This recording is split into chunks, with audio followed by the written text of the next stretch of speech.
had one of you subscribers asked me to do a little video on the Redmax handheld stuff. So here it is. Alright, so in the weed whacker department, this is the smaller one. I believe this is the 2350 they called it. It's their smallest commercial one. This one is the bigger one. The 2460 TS or something like that. For normal mowing and weed whacking situations, I would recommend that one.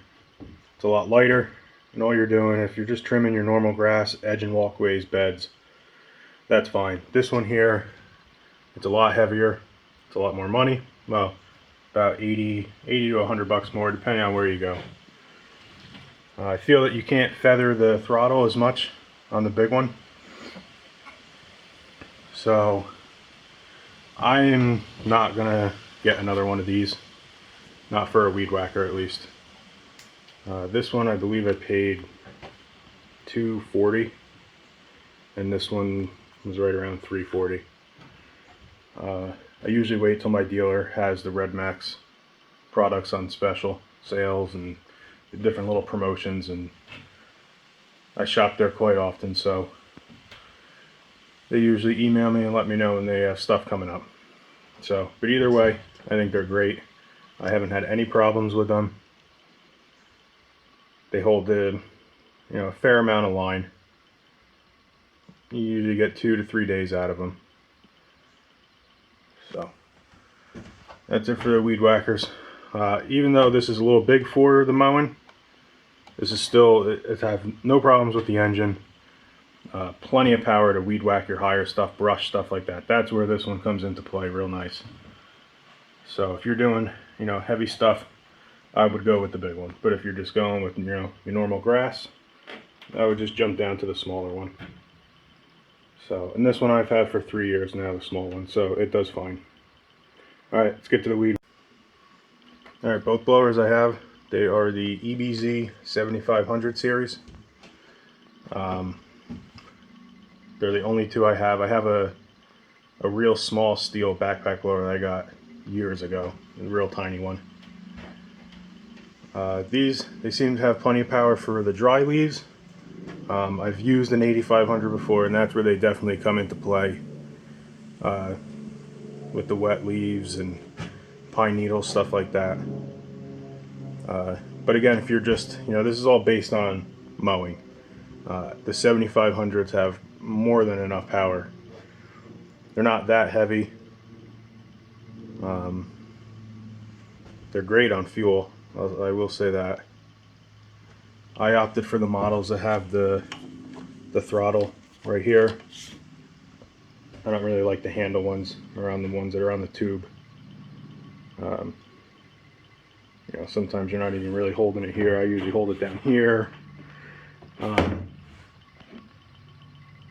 Some people say, oh, you can lock the throttle, but it's just another thing to go wrong. So I like this style better. Both of them have it. And this one here I've had for 4 years now. Again, no problems with them.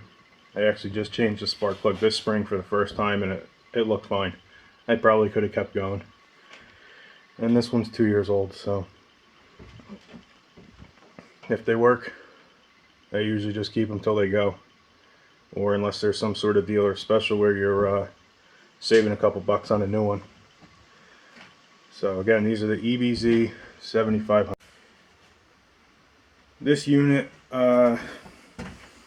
this is definitely the most versatile Redmax handheld that I have. It has the same engine as the larger weed whacker. The only difference is you can disconnect it right through here. And currently I have the hedge trimmer attachment on it.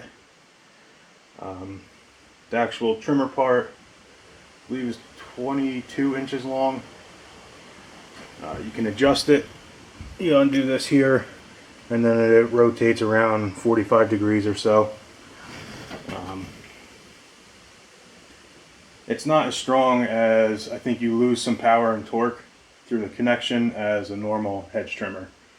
But overall, I mean, it beats climbing up on a ladder if you have to, or you know, no complaints with this at all. I haven't used it all that much, but the little bit that I have, it works great. When I originally bought this, I bought this half, and then I bought the power broom.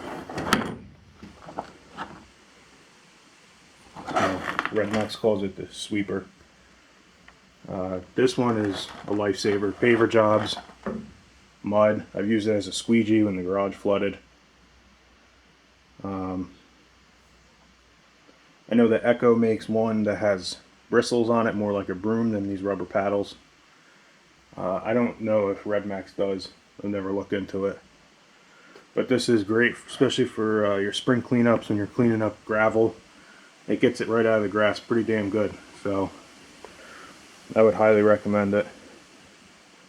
You know, another nice thing about this is if you don't have the money to, you know, get a hedge trimmer, get a weed whacker, all these separate things, you can buy just this and buy the attachments. You can get a weed whacker in for this, and then you're pretty versatile with just one handheld if that's all you need. If you're a one-man guy and that's all you need, then you can get everything you need out of one engine, which that's pretty nice. That's pretty much it.